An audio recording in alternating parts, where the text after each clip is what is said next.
வணக்கம் நண்பர்களே. இன்று இலங்கையில் உள்ளூராட்சி சபை தேர்தல்கள் தொடர்பான முன்முனைப்புகள் தற்பொழுது நடைபெற்று வருகின்றன. உள்ளூராட்சி சபை தேர்தலில் எப்படியாவது வென்றுவிட வேண்டும் என்று என்பிபி அரசாங்கம் முயற்சி செய்து வருகிறது. ஆனால் இந்த உள்ளூராட்சி சபை தேர்தல்களில் உண்மையில் மக்களினுடைய மனநிலையை நாடி பிடித்து பார்க்கக்கூடியதாக இருக்கும். அமோக வெற்றி பெற்ற என்பிபி அரசாங்கம் பல இடங்களிலே சமூகக்கார தேர்தல்களில் தோல்வி அடைந்திருக்கிறது. இந்த கோஆபரேட்டிவ் தேர்தல்களில் தோல்வி அடைந்திருக்கிறது. உள்ளூராட்சி சபை தேர்தல்கள் தான் மக்களினுடைய மனங்கள் தொடர்பாக அவதானிக்க முடியும், நாடி பிடித்து பார்க்க முடியும். ஆகவே உள்ளூராட்சி சபை தேர்தல்களில் தேசிய மக்கள் சக்தியினுடைய பலவீனம் தொடர்பாக இன்று நாம் பேச இருக்கின்றோம். அரசியல் கருத்தாளர், முன்னாள் வடமாகாண உறுப்பினர் அயூப் அஸ்மின் எங்களோடு இருக்கின்றார். அவரோடு இந்த விடயங்கள் தொடர்பாக பேசுவோம். அஸ்ஸலாமு அலைக்கும் அய்யூப். ரைட். இப்பொழுது உள்ளூராட்சி சபை தேர்தல்களிலே என்பிபியினுடைய தற்போதைய நிலவரம் எப்படி இருக்கிறது? ஒரு நல்ல தலைப்பு, காலத்துக்கு பொருத்தமான ஒரு தலைப்பும் கூட. உள்ளூராட்சி தேர்தல்கள் அறிவிக்கப்பட்டிருக்கின்றன. வேட்புமனு தாக்குதல்கள் இடம்பெற்றுக் கொண்டிருக்கின்றன. தாக்கல்கள் இடம்பெற்றுகின்ற தாக்குதல் அல்ல, ஒரு வகையில தாக்குதலும் தான். 18ஆம் திகதியோடு அது நிறைவுக்கு வரும். அதற்கு பிறகு தேர்தலுக்கான நாள் குறிக்கப்படும் என்று சொல்லப்படுகிறது. பெரும்பாலும் ஏப்ரல் மாதத்தினுடைய இறுதி பகுதியில் அல்லது மே மாதத்தினுடைய முதல் வாரத்தில் தேர்தல் இடம்பெறுவதற்கான வாய்ப்புகள் இருக்கின்றன. ஜனாதிபதி தேர்தலிலே, அதனை தொடர்ந்து வந்த பாராளுமன்ற தேர்தலிலே என்பிபிக்கு ஒரு வெற்றி கிடைத்திருக்கின்றது. ஒரு சிறப்பான வெற்றி என்று அதனை நாங்கள் சொல்ல முடியும். 159 பாராளுமன்ற உறுப்பினர்களை அந்த கட்சி வென்றிருக்கின்றது. ஆனால் உள்ளூராட்சி சபை தேர்தலிலே அதே அளவுக்கான வெற்றியை தக்க வைத்துக் கொள்ள முடியுமா என்கின்ற ஒரு பெரிய கேள்வி இருக்கின்றது. நிச்சயமாக தேசிய மக்கள் சக்தியினால் பாராளுமன்ற தேர்தலில் பெற்றுக்கொண்ட வெற்றியை உள்ளூராட்சி சபை தேர்தல் பெறுபவர்களில் தக்க வைக்க முடியாது என்பது பெரும்பாலான அவதானிகளினுடைய கருத்தாக இருக்கின்றது. அதுக்கு பல்வேறு காரணங்கள் இருக்கின்றன. மிக முதன்மையான ஒரு காரணம், இந்த உள்ளூராட்சி தேர்தல் முறைமை ஒரு மிக பிரதானமான ஒரு காரணம். அதனை நாங்கள் புரிந்து கொள்வது சிறப்பாக இருக்கும் என்று நினைக்கின்றேன். ஏனென்றால் பாராளுமன்ற தேர்தலை பொறுத்தவரையில் அது விகிதாசார அடிப்படையில் இடம்பெறுகின்ற ஒரு தேர்தல். உள்ளூராட்சி சபை தேர்தலை பொறுத்தவரையிலே அது விகிதாசார முறைமையும் தொகுதிவாரி முறைமையும் கலந்து இடம்பெறுகின்ற ஒரு மிக்ஸ்டான ஒரு கலப்பு தேர்தல் முறைமை என்று நாங்கள் அதனை குறிப்பிட முடியும். 2017ஆம் ஆண்டு, அதுக்கு முன்னரே, அதாவது 2005களிலேயே தினேஷ் குணவர்தன தலைமையிலான ஒரு தேர்தல் மறுசீரமைப்பு குழு அமைக்கப்பட்டு அது பல்வேறு பரிந்துரைகளை முன்வைத்தது, இந்த தேர்தல் முறைமைகளை எப்படி மாற்றுவது என்று. அதிலும் குறிப்பாக பாராளுமன்ற தேர்தலிலே நிறைய தொகுதிகள் தங்களுடைய பிரதிநிதித்துவங்களை இழக்கின்றன. தொடர்ந்தும் அவ்வாறான ஒரு சூழ்நிலை வருகின்ற பொழுது அந்த தொகுதிகளை அரசியல் கட்சிகளுக்கு நிர்வகிப்பது அல்லது அரசியல் கட்சிகள் அந்த தொகுதிகளை தக்க வைத்துக் கொள்வது என்பது ஒரு சிரம சாத்தியமான விடயமாக இருக்கின்றது.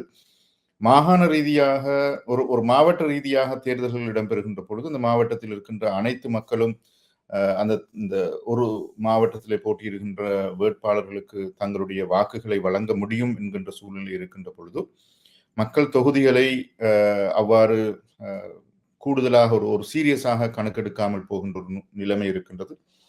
எனவே அரசியல் கட்சிகள் பல்வேறு சவால்களை எதிர்நோக்கின. எனவேதான் இந்த தொகுதி வாரி முறைமையை மீண்டும் நாங்கள் அறிமுகப்படுத்த வேண்டும். இந்த முஸ்லிம் சமூகத்துக்கும் அந்த பிரச்சனை இருக்கின்றது. உதாரணத்திற்கு புத்தளம் பிரதேசத்திலே நாங்கள் தொடர்ந்தும் உறுப்பினர்களை பெற்றுக்கொண்டு வந்த ஒரு சமூகம், அதே போன்று பேருவளை தொகுதியிலே தொடர்ந்து பாராளுமன்ற உறுப்பினர்களை பெற்றுக்கொண்டு வந்த ஒரு சமூகம். ஆனால் விகிதாசார பிரதிநிதித்துவம் வருகின்ற பொழுது அவ்வாறான முறைமைகள் சாத்தியமற்று போயின. எனவேதான் அவர்கள் அந்த முறைமைக்கு எதிராக ஒரு மாற்று முறைமையை அறிமுகப்படுத்தினார்கள்.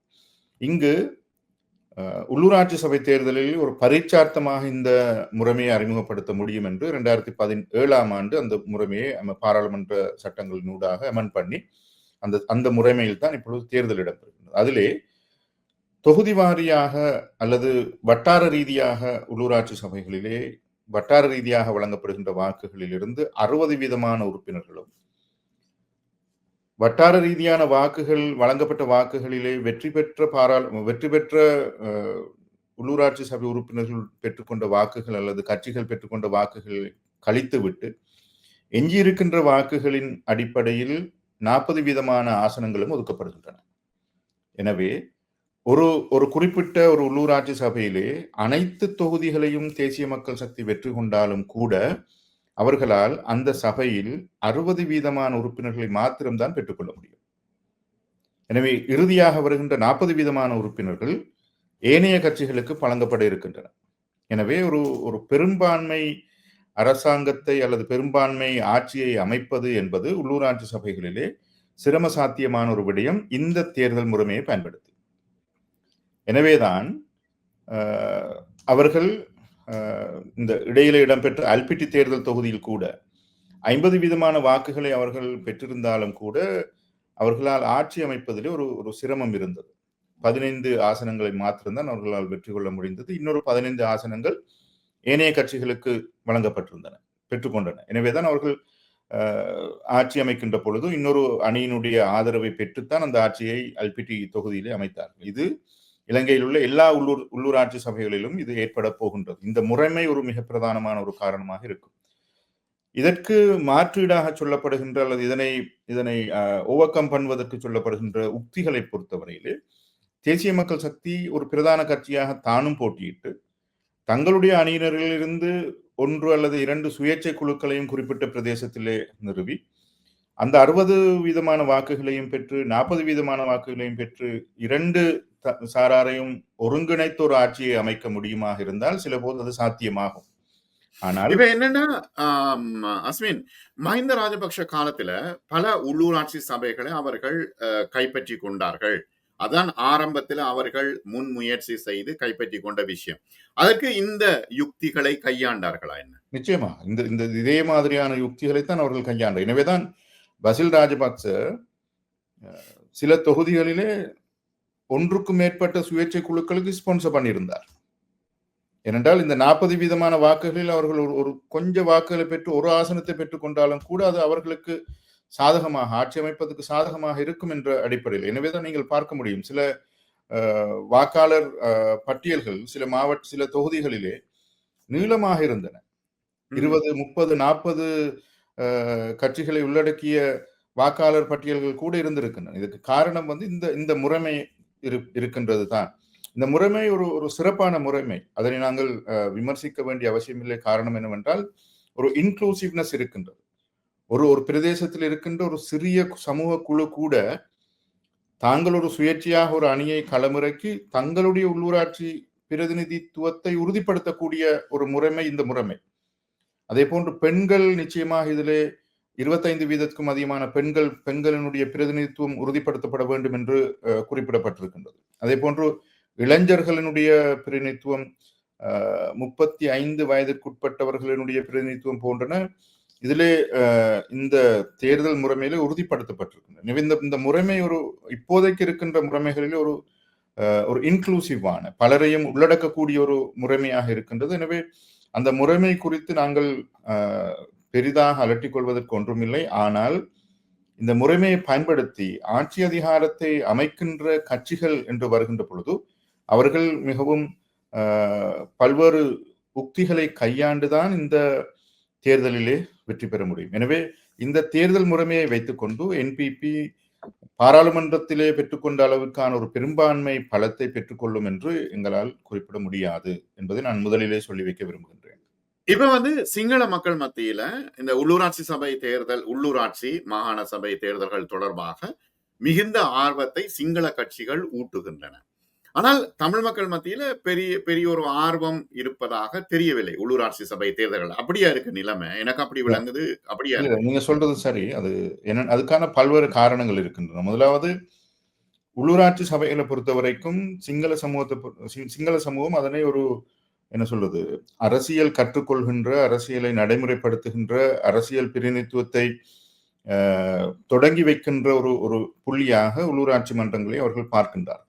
அடுத்தது, மிக நீண்ட காலமாக ஒரு ஜனநாயக வழிப்படுத்தப்பட்ட அமைப்பிலே சிங்கள பிரதேசங்களிலே உள்ளூராட்சி சபைகள் செயல்பட்டு கொண்டு வந்திருக்கின்றன. எனவே அவர்களுக்கு அதிலே ஒரு ஆர்வம் இருக்கிறது, அதிலே ஒரு நம்பிக்கை இருக்கின்றது.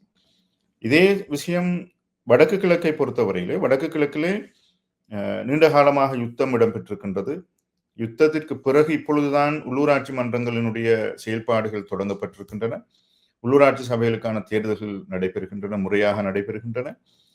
அந்த சந்தர்ப்பத்திலே மத்திய அரசாங்கம், அதாவது இலங்கையினுடைய அரசியல் கட்டமைப்பை, அரசியல் நிர்வாக கட்டமைப்பை எடுத்து பார்க்கின்ற பொழுது மத்திய அரசாங்கம் இருக்கின்றது, மாகாண அரசாங்கங்கள் இருக்கின்றன, உள்ளூராட்சி மன்றங்கள் இருக்கின்றன. உள்ளூராட்சி மன்றங்கள் என்பது மாகாண சபைகளுக்கு வழங்கப்பட்டிருக்கின்ற ஒரு சப்ஜெக்ட். அது உள்ளூராட்சி சபைகள் மாகாண சபைகளுக்கு கீழ் இயங்குகின்ற ஒரு அமைப்பாகத்தான் இருக்கின்றது. ஆனால் மத்திய அரசாங்கம் ஒரு உள்ளூராட்சி மன்றங்களை கட்டுப்படுத்தக்கூடிய ஒரு பொறிமுறையையும் உள்ளடக்கி இருக்கின்றது. எனவே உள்ளூராட்சி சபைகளிலே பெறப்படுகின்ற நிதிகள் முழுமையாக அந்த உள்ளூராட்சி மன்றத்திற்கு சொந்தமானது. அது டாக்ஸிலே வருவதாக இருக்கட்டும், முத்திரை வரியாக இருக்கட்டும், ஏனைய வாடகை மூலம் பெற்றுக்கொள்கின்ற நிதிகளாக இருக்கட்டும், ஃபைன் மூலம் பெற்றுக்கொள்கின்ற நிதிகளாக இருக்கட்டும். ஆனால் இந்த நிதி சிங்கள பிரதேசங்களில் இருக்கின்ற உள்ளூராட்சி மன்றங்களுக்கு டிஸ்ட்ரிபியூட் பண்ணுகின்ற அளவிற்கு வடக்கு கிழக்கில் இருக்கின்ற உள்ளூராட்சி சபைகளுக்கு டிஸ்ட்ரிபியூட் பண்ணப்படுவதிலே குறைபாடுகள் இருக்கின்றன. மத்திய அரசாங்கம் ஒரு ஹோல்டே வைத்திருக்கிறது. எனக்கு தெரிவதற்கு யாழ்ப்பாண மாநகர சபையினுடைய முத்திரை வரி முழுமையாக யாழ்ப்பாண மாநகர சபைக்கு வழங்கப்படுவது கிடையாது. அது கட்டுப்படுத்தப்படுகின்றது. பல்வேறு காரணங்களை முன்னிறுத்தி அது கட்டுப்படுத்தப்படுகின்றது. அது நிதி மாத்திரமல்ல, அதாவது கொள்கை சார்ந்த முடிவுகள் மேற்கொள்வதிலும் அல்லது அபிவிருத்தி சார்ந்த திட்டங்கள் மேற்கொள்வதிலும் மத்திய அரசாங்கம் நேரடியாக உள்ளூராட்சி மன்றங்களோடு ஒரு தொடர்பை பேணுகின்றது. தங்களிடத்திலே ஒரு ரிமோட் கண்ட்ரோலை வைத்திருக்கின்றார்கள். ஆனால் சிங்கள பிரதேசங்களை பொறுத்தவரையிலே ஒரே கட்சி ஆட்சியில் இருக்கின்ற பொழுது, மத்தியிலே இருக்கின்ற கட்சி, உள்ளூராட்சி சபையில் இருக்கின்ற கட்சி ஒரே கட்சியாக இருக்கின்ற பொழுது அவர்களிடத்திலே ஒரு புரிந்துணர்வு இருக்கின்றது. அவர்கள் நேரடியாக சில விஷயங்களை அப்ரூவ் பண்ணி விடுகின்றார்கள். எனவே இது ஏற்கனவே பேசப்பட்ட ஒரு விடயம். ஆனால் தேசிய மக்கள் சக்தி இதனை எவ்வாறு கையாளும் என்பது பொறுத்திருந்துதான் பார்க்க வேண்டும். தேசிய மக்கள் சக்தி இந்த உள்ளூராட்சி சபை தேர்தலிலே அறுதி பெரும்பான்மையை பெற்றுக்கொள்ள முடியாது என்று குறிப்பிடுவதற்கு இன்னும் ஒரு முக்கியமான ஒரு காரணம் இருக்கின்றது. அதாவது ஜனாதிபதி தேர்தலை பொறுத்தவரையிலே அனுரகுமார் திசாநாயக்க என்கின்ற ஒரு தனிமனித ஆளுமையை நோக்கித்தான் மக்கள் வாக்களித்தார்கள். பாராளுமன்ற தேர்தலை பொறுத்தவரையிலே அனுரகுமார் திசாநாயக்க பிளஸ் ஜேவிபியினுடைய அல்லது என்பிபியினுடைய ஏனைய உறுப்பினர்களை பார்த்து, அந்த சின்னத்தை பார்த்து மக்கள் வாக்களித்தார்கள். ஆனால் உள்ளூராட்சி சபை என்று வருகின்ற பொழுது அங்கு மக்கள் தங்களுக்கு நெருக்கமான ஆளுமைகளை பார்த்துத்தான் வாக்களிக்கப் போகின்றார்கள். உள்ளூராட்சி சபைகள் என்பது ஒரு குறுகிய பிரதேசத்துக்குள் ஒரு வட்டாரத்திற்கு நடக்கின்ற தேர்தல். எனவே அந்த வட்டாரத்திலே தேர்தல் வேட்பாளராக நிற்கின்றவர் ஒரு குடும்ப ரீதியான செல்வாக்குடையவராக இருந்தால், பல குடும்பங்கள் அவருக்கு வாக்களிக்கும் என்ற ஒரு சூழ்நிலை இருந்தால், அவர் எந்த கட்சியிலே தேர்தலிலே நிற்கின்றார் என்று மக்கள் பார்க்க போவது கிடையாது.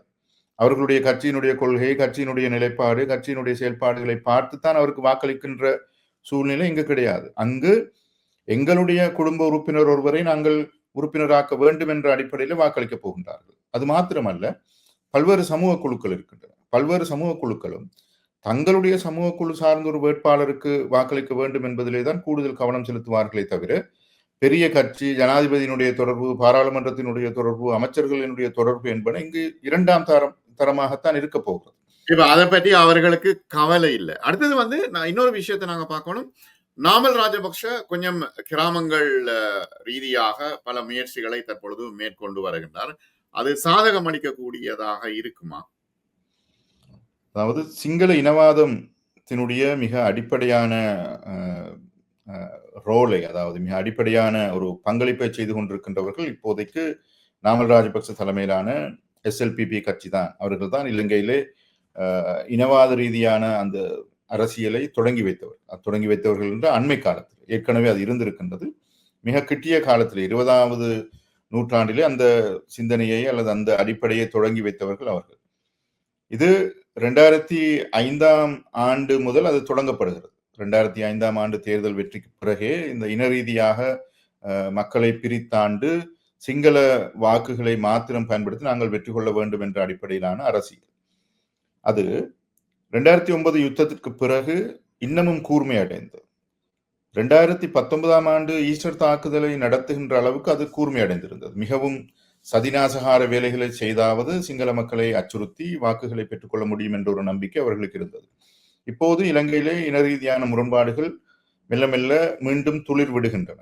ஏற்கனவே 2019ஆம் ஆண்டிலிருந்து 2025ஆம் ஆண்டு வரை நீடித்திருந்த அந்த இன முரண்பாட்டு சூழல் மீண்டும் இப்பொழுது உருவாகின்றது. முஸ்லிம் மக்களுக்கு எதிராக கருத்துக்களை முன்வைக்கின்ற விடயங்களாக இருக்கட்டும், தமிழ் மக்களுக்கு எதிராக கருத்துக்களை முன்வைக்கின்ற விடயங்களாக இருக்கட்டும், இப்பொழுது மூன்றாவதாக கிறிஸ்தவ மக்களுக்கு எதிராகவும் நேரடியான வெறுப்பு பிரச்சாரங்கள் தொடங்கப்பட்டிருக்கின்றன. அதிலும் குறிப்பாக ரணில் விக்ரமசிங்கவினுடைய அல் ஜசீராவினுடைய அந்த பேட்டிக்கு பிறகு அது இன்னமும் கூர்மை அடைந்திருக்கிறது. எனவே நாமல் ராஜபக்ச அவர்கள் இந்த சந்தர்ப்பத்தை தனக்கு சாதகமாக பயன்படுத்த விரும்புவார். தேசிய மக்கள் சக்தியின் மீது அதிருப்தியுள்ளவர்கள் அவர்களுக்கு இருக்கின்ற இரண்டாவது தெரிவாக இருக்க போவது ஐக்கிய தேசிய கட்சி அல்ல. தேசிய மக்கள் சக்திக்கு மீதான அதிருப்தி என்பது இரண்டாவது தெரிவாக இருக்க போவது SLPPக்கு தான். எனவே அதனை 2018ஆம் ஆண்டு எவ்வாறு மஹிந்த ராஜபக்ச நல்லாட்சி அரசாங்கத்துக்கு எதிராக ஒரு மக்கள் ஆணையை கோரி நின்றாரோ அதே போன்ற ஒரு சூழ்நிலையை உருவாக்குவதற்கு அந்த அளவிற்கு ஒரு சீரியஸான ஒரு வெற்றி நாமல் ராஜபக்சவுக்கு கிடைக்காவிட்டாலும் அதனை தொடங்கி வைப்பதற்குரிய ஒரு புள்ளியாக இந்த தேர்தலை அவர்கள் பயன்படுத்துவார்கள். ஆனால் என்ன விஷயம்னா, இப்ப எந்த விதமான அதிருப்தி என்ற ஒரு கேள்விக்கு பதில் இல்லாம இருக்கு, குழப்பமா இருக்கு. என்னண்டா, இப்ப நல்லாட்சி அரசாங்கம் என்று சொல்லப்படுகின்ற, அது நல்லாட்சி என்று சொல்லி பிரயோசனம் இல்லை, நல்லாட்சி அந்த அந்த காலம் ரணில் விக்ரமசிங்க மைத்ரிபால சிறிசேன உடைய காலம், அதுக்கு பிறகு மைந்தட காலம், கோட்டாட காலம் என்று பல காலங்களை நாங்கள் கடந்து வந்திருக்கிறோம். இப்ப எந்த வகையான அதிர்ச்சியை NPP அரசாங்கம் கொடுக்கிறது மக்களுக்கு? என்ன பிரச்சனை என்றதுக்கு பதில் இல்லையே. அதாவது NPP-யினுடைய தேர்தல் மேடைகளை நாங்கள் சற்று அவதானித்தால் ஆரம்ப காலங்களிலே அவர்கள் பேசிய அல்லது அவர்கள் வாக்குறுதிகளாக வழங்கிய பல விடயங்கள் இருக்கின்றன. இப்ப மத்திய வங்கியினுடைய முறி மோசடி, அர்ஜுன் மகேந்திரனை நாங்கள் நாட்டுக்கு கொண்டு வருவோம் என்று சொன்னார்கள். இப்பொழுது அவரை கொண்டு வருவதிலே சிக்கல்கள் இருக்கின்றன என்று சொல்கின்றார். ஊழல் மோசடிகளுக்கு எதிராக நாங்கள் ஆட்சி பீடம் ஏறியவுடன் நாங்கள் நடவடிக்கை எடுப்போம் என்று சொன்னார்கள். உகண்டாவிலே மறைத்து வைத்திருக்கின்ற மஹிந்த ராஜபக்சவினுடைய முறைகேடான சொத்துக்களை நாட்டுக்குள் கொண்டு வருவோம் என்று சொன்னார்கள். இதிலே எந்த விடயத்தை அவர்கள் நிறைவேற்றி காட்டியிருக்கின்றார்கள்? கைதாவது ஊழல் மோசடி சார்ந்து இலங்கையில நடந்திருக்கிறதா? சரி, நீங்க சொல்றது சரியான விஷயம். என்னன்னா, இவ்வளத்தையும் சொன்னார்கள். இப்ப மற்றவர்கள் எல்லாம் சொன்னதை செய்தார்களா? அப்படியாக இருந்தால் தேசிய மக்கள் சக்தியும் மற்றவர்களும் ஒன்று என்றுதானே மக்கள் பார்ப்பார்கள். இவர்களால் கொடுத்த வாக்குறுதிகளை நிறைவேற்ற முடியாமல் இருக்கின்றது. இப்ப பெட்ரோல் விலை குறைப்பை பொறுத்த வரைக்கும் அவர்கள் ஃபார்முலா போட்டு காட்டி, அனுரகுமார் திசாநாயக்க நேரடியாக மேடையிலே வந்து ஒரு ஃபார்முலாவை போட்டு காட்டி, நாங்கள் ஆட்சி பீடம் ஏறினால் 100 ரூபாவை குறைக்க முடியும் என்று குறிப்பிட்டார்கள். ஆனால் அதில் குறைப்பதில் இருக்கின்ற சிக்கல்களை இப்போது அவர்கள் யதார்த்தமாக புரிந்து கொண்டிருக்கின்றார்கள். அவர்களால் அந்த 100 ரூபாய் குறைப்பது என்பது சாத்தியமற்ற ஒரு விடயமாக இருக்கிறது. இது ஒரு விடயம் மாத்திரம்தான். ஹரிணி அமரசூரிய பாடசாலைகளிலே அரசியல் செய்யக்கூடாது என்ற ஒரு கருத்தை முன்வைத்தார். நல்ல விஷயம், அது நாங்களும் ஏற்றுக்கொள்கின்ற, நாங்களும் வரவேற்கின்ற ஒரு விடயம். ஆனால் நடைமுறையில் அது சாத்தியமாக இருக்கின்றதா என்று பார்த்தால் நடைமுறையில் சாத்தியமற்றது. ஏனென்றால் ஒவ்வொரு பாடசாலைகளும் ஒரு அரசியல்வாதியை சுற்றி கட்டியெழுப்பப்படுகின்ற ஒரு சமூக கட்டமைப்புக்குள் தான் இருக்கின்றது. எனவே உள்ளூரிலே இருக்கின்ற ஒரு JVP அல்லது NPP முக்கியஸ்தர் தன்னையும் தன்னுடைய ஊரையும் இணைக்க வேண்டுமாக இருந்தால் அவர் பாடசாலைக்கு செல்ல வேண்டிய தேவை இருக்கின்றது. பாடசாலையினுடைய விவகாரங்களோடு தொடர்பட வேண்டிய தேவை இருக்கின்றது. எனவே ஒரு ஸ்டேட்மெண்ட்டை அவசரமாக முன்மொழிந்து விட்டு அந்த ஸ்டேட்மெண்ட்டை நடைமுறைப்படுத்துவதிலே அவர்களுக்கு இருக்கின்ற சிக்கல்களை பார்க்கின்ற பொழுது அது ஒரு மக்கள் மத்தியிலே ஒரு அவநம்பிக்கையை மெல்ல மெல்ல எழுப்புகின்றது. அது என்ன சொல்வது, சிறுகச் சிறுகச் சேருவது ஆபத்தானது. ஒரு ஒரு வேகமாக வந்து வேகமாக போவது என்பதை விடவும் மெதுமெதுவாக அது பில்டப் ஆகின்ற பொழுது, இப்ப சிங்கள ஊடகங்களிலே பேசுகின்ற பேசு பொருளாக இருக்கட்டும், அல்லது சிங்கள சமூக ஊடகங்களிலே பேசப்படுகின்ற பேசு பொருள்களாக இருக்கட்டும், அவற்றை வாசிக்கின்ற பொழுது எங்களுக்கு வருகின்ற மனப்பதிவு என்னவென்றால், குறிப்பாக இடதுசாரிகள் ஜேவிபி ஒரு அல்லது என்பிபி ஒரு இடதுசாரி அணி அல்ல என்ற ஒரு நிலைப்பாட்டை நோக்கி வந்திருக்கின்றார்கள். இவர்கள் ஐஎம்எஃபோடு மிகவும் அந்யோன்யமாக செயல்படுவதை இடதுசாரிகள் கடுமையாக விமர்சிக்கின்றார்கள். பெரட்டுகாமி போன்ற தீவிர இடதுசாரி கட்சிகள் ஜேவிபியினுடைய ஆரம்ப கால கொள்கைகளை இப்பொழுது எள்ளி நகையாடுகின்றார்கள். ஏனென்றால் நகைக்கின்றார்கள். காரணம் என்ன? உங்களால் அந்த நீங்கள் பேசிய அரசியலை உங்களால் நடைமுறைப்படுத்த முடியாமல் இருக்கின்றது என்கின்ற விடயம். எனவே இவைதான் அந்த அந்த அதிருப்திக்கான காரணிகளை உள்ளூரிலே ஏற்படுத்துகின்றன. எனவே உள்ளூராட்சி சபை தேர்தலிலே இந்த கருத்துக்கள் பல்வேறு தாக்கத்தை செலுத்தப் போகின்றது. ஜேவிபிக்கு அல்லது என்பிபிக்கு எதிரான ஒரு ஆரம்ப நிலை கருக்கொள்ள தொடங்கி இருக்கின்றது. அது பல்வேறு தரப்பாக அதனை பார்க்க முடியுமா இருக்கின்றது. பல்வேறு தளங்களிலே அது இடம்பெற்றுக் கொண்டிருக்கின்றது. அவர்கள் கொடுத்த ஊழல் மோசடிகளுக்கு எதிராக வழங்கிய வாக்குறுதிகளை அவர்களால் நிறைவேற்ற முடியாமல் இருக்கிறது. மிக மிக ஒரு எளிமையான ஒரு சின்ன விடயத்தை இந்த இடத்திலே குறிப்பிடலாம் என்று நினைக்கின்றேன். அதாவது பார் லைசன்ஸ் பெற்றுக்கொண்டவர்களுடைய பெயர்களை வெளிப்படுத்துவோம் என்று தேர்தல் மேடைகளிலே பகிரங்கமாக பிரச்சாரம் செய்தார்கள். வெளியிட்டார்களா? வெளியிடவில்லை. ஐஎம்எஃபினுடைய விவகாரங்களுக்கு நாங்கள் முற்றுப்புள்ளி வைப்போம், ஐஎம்எஃப் சொல்லுகின்ற எல்லா நிபந்தனைகளையும் நாங்கள் ஏற்றுக்கொள்ள மாட்டோம் என்று சொன்னார்கள். ஆனால் இப்பொழுது ஐஎம்எஃபினுடைய எல்லா நிபந்தனைகளையும் ஏற்றுக்கொண்டு அதற்கு மேலதிகமாக நிபந்தனைகளையும் ஏற்றுக்கொள்வதற்கு தயாராக இருக்கின்றார்கள். சம்பள முரண்பாட்டை மிக உடனடியாக தீர்ப்போம் என்றார்கள். விலை குறைப்பை உடனடியாக செய்வோம் என்றார்கள். இப்பொழுது அவை அனைத்துக்கும் காரணங்கள் சொல்லிக் கொண்டிருக்கிறார்களே தவிர அவற்றுக்கான நடவடிக்கைகளை மேற்கொள்ளவில்லை. இல்ல சார், நீங்க சொல்ற சார், இப்ப எதிர்கட்சியா இருக்கும் பொழுது இப்படி எதிராக கதைக்கலாம். ஆளும் கட்சி என்று வந்தவுடன் இந்த சிக்கல்கள் இருக்குது. ஒரு நாட்டை நிர்வகிப்பது என்பது சாதாரணமான விஷயம் அல்ல. இது ஒரு பெரும் அதிருப்தியை மக்கள் மத்தியில் உருவாக்கி இருக்கிறதா? பெரும் அதிருப்தி என்று அதனை சொல்ல முடியாது. ஆனால் அதிருப்திக்கான ஆரம்ப சூழ்நிலைகளை ஏற்படுத்தி இருக்கிறது. இது சிங்கள மக்கள் மத்தியிலே ஒரு என்ன சொல்வது, ஒரு பலமான அதிருப்தியை, பலமான தாக்கத்தை செலுத்தப் போவதில்லை. ஆனால் வடக்கு கிழக்கில் இருக்கின்ற தமிழ் பேசுகின்ற முஸ்லிம் தமிழ் மக்கள் மத்தியிலே இது ஒரு பாரிய அதிருப்தியை ஏற்படுத்தும். அதுக்கு பல்வேறு காரணங்கள் இருக்கின்றன. முஸ்லிம் அமைச்சர் ஒருவரை நியமிக்காமல் விட்டிருப்பது அல்லது தமிழ் அமைச்சர் ஒருவரை தங்களுடைய அமைச்சரையிலே கொண்டிருக்காமல் இருப்பது ஒரு பாரிய சவாலாக இன்று வரை பார்க்கப்படுகின்றது. அது யாழ்ப்பாணத்திற்கு சந்திரசேகரனை ஒரு அமைச்சராக நியமித்திருந்தாலும் கூட, அல்லது மலைநாட்டிற்கு போல்ராஜை ஒரு அமைச்சராக நியமித்திருந்தாலும் கூட, அவர்களை மக்கள் சிங்கள பிரதிநிதிகளாகத்தான் பார்க்கின்றார்கள். அவர்கள் தங்களுடைய தமிழ் பிரதிநிதிகளாக மக்கள் பார்ப்பதற்கு இன்று வரை தயாரில்லை. அது மாத்திரமல்ல, அவர்களுடைய அரசியல் நிகழ்ச்சி நிரல் என்பது முழுக்க முழுக்க சிங்கள மைய அரசியலாகவும் இடதுசாரி மைய அரசியலாகவும் குறிப்பாக ஜேவிபி சார்ந்த அரசியல் மையமாகவும் இருக்கின்ற காரணத்தினால் அவர்களால் சிறுபான்மை சமூகத்தினுடைய மனங்களை அல்லது தமிழ் பேசுகின்ற மக்களினுடைய ஆதரவை, நம்பிக்கையான ஆதரவை பெற்றுக்கொள்வதிலே அவர்களுக்கு சவால்கள் இருக்கின்றன. ஆனால் என்ன விஷயம் என்றா, இப்ப உள்ளூராட்சி சபைகளை வென்று விட்டால் எல்லாமே சரியாகிவிடும் என்ற ஒரு மனநிலை இருக்கிறதா? அப்படியா கருத்து? சக்தி அவ்வாறுதான் நினைக்கின்றதா? தேசிய மக்கள் சக்தி என்பது அவர்களுக்கு ஜனாதிபதி தேர்தல், பாராளுமன்ற தேர்தலை விடவும் உள்ளூராட்சி சபை தேர்தல்கள் மிக முக்கியமான ஒரு தேர்தலாக இருக்கின்றன. என்னுடைய அவதானத்தின்படி, அதாவது ஜேவிபி ஒரு அரசியல் கட்டமைப்பை ஏற்படுத்த விரும்புகின்றது.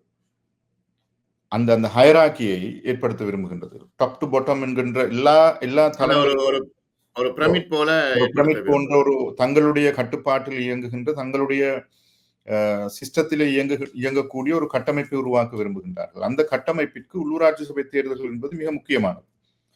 ஜேவிபியினுடைய ஒரு முக்கியஸ்தரோடு கடந்த வாரம் பேசிக்கொண்டிருந்த பொழுது அவர் குறிப்பிட்ட ஒரு முக்கியமான தகவல் இருக்கின்றது.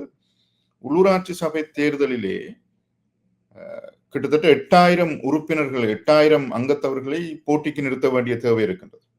அந்த 8000 அங்கத்தவர்களையும் என்பிபி ஒரு கிரைட்டீரியாவின் அடிப்படையிலே தேர்வு செய்வதிலே அவர்களுக்கு மிகுந்த சவால் இருக்கின்றது. ஆரம்பத்திலே ஓ லெவல், ஏ லெவல் குவாலிஃபைடான ஆட்களை மாத்திரம்தான் நாங்கள் இதுக்குள் உள்ளிருக்க வேண்டும் என்ற ஒரு சூழ்நிலை இருந்தது. இப்பொழுது அவை அனைத்தையும் தவிர்த்து விட்டு முதன்மையாக ஜேவிபியோடு நீண்ட காலமாக பணியாற்றிய, கட்சியோடு இயங்கியவர்களுக்கு முன்னுரிமை கொடுக்க வேண்டும் என்ற ஒரு நிலைப்பாடு எடுக்கப்பட்டிருக்கின்றது.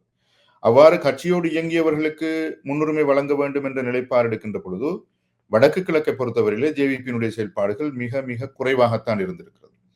எனவே அவர்களுக்கு அந்த உறுப்பினர்களை நியமிப்பதிலே ஒரு பெரிய சவால் இருக்கு. யாழ் மாநகர சபைக்கான உறுப்பினர்களை நியமிப்பதிலே பல்வேறு விண்ணப்பங்கள் அவர்களுக்கு வழங்கப்பட்டிருந்தாலும் கூட அந்த கிரைட்டீரியாவை ஒழுங்குபடுத்துவதிலே அவர்களுக்கு பிரச்சனை இருக்கிறது. இப்ப மன்னாரை எடுத்துக்கொண்டால், மன்னாரிலே என்ன நடந்திருக்கிறது என்று பார்த்தால், ஏற்கனவே ரிஷாட் பதீதியினோடு இருந்த குழுவினர், அங்கத்தவர்கள், உறுப்பினர்கள் அனைவரும் ரிஷாட் பதீதியினிடமிருந்து விலகிச் சென்று இப்பொழுது என்பிபியோடு இணைந்திருக்கின்றார். ஆனால் அங்கு அவர்களுக்கு ஒரு கிரைட்டீரியாவை போடுவதிலே ஒரு சவால் இருக்கின்றது. ஏற்கனவே ஏனைய அரசியல் கட்சிகளோடு வேலை செய்தவர்கள் இப்பொழுது என்பிபியோடு வேலை செய்வதிலே இருக்கின்ற சவால்கள் அவர்கள் எதிர்நோக்குகின்றார்கள். எனவே அங்கு வேட்பு மனுக்களை தாக்கல் செய்கின்ற பொழுது ஏற்கனவே கட்சிகளிலே வேட்புமனு தாக்கல் செய்யாதவர்களை முன்மொழியுங்கள் என்ற ஒரு கருத்து சொன்னாலும் அது சிரம சாத்தியமானதாக இருக்கிறது. இப்படியான நடைமுறை பிரச்சனைகள் அவர்களுக்கு ஏராளமாக இருக்கின்றது. ஆனால் இப்ப இன்னொரு பிரச்சனை, இப்பவும் பல விமர்சனங்கள் எழுகின்றன.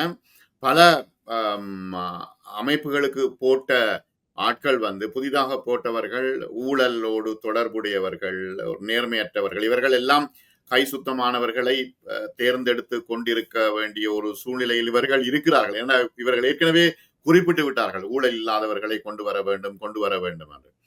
ஆகவே இப்பொழுது சொல்லுங்க.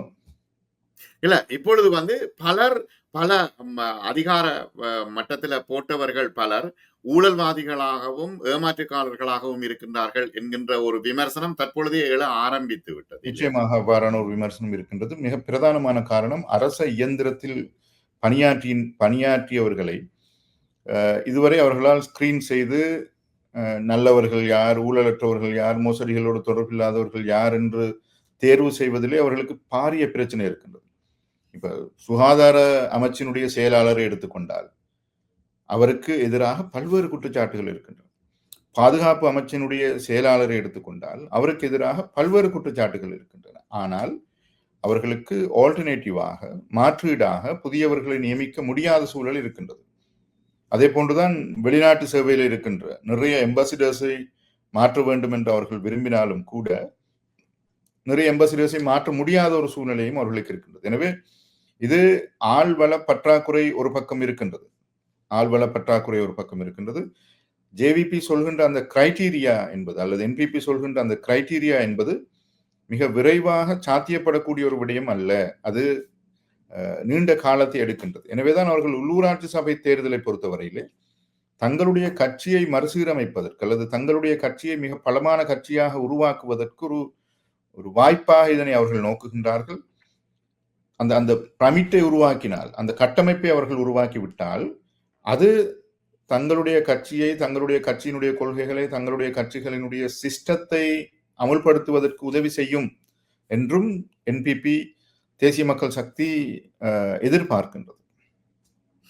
மிக நன்றி மஸ்மின். இவ்வளவு நேரமும் உள்ளூராட்சி சபை தேர்தல்களும் என்பிபியும் தொடர்பாக நாம் பேசினோம். மீண்டும் மற்றும் ஒரு நேர்காணலில் சந்திப்போம். அஸ்ஸலாமு அலைக்கும். வலைக்கும் ஸலாம் வரஹ்மத்துல்லாஹி வபரகாத்துஹு.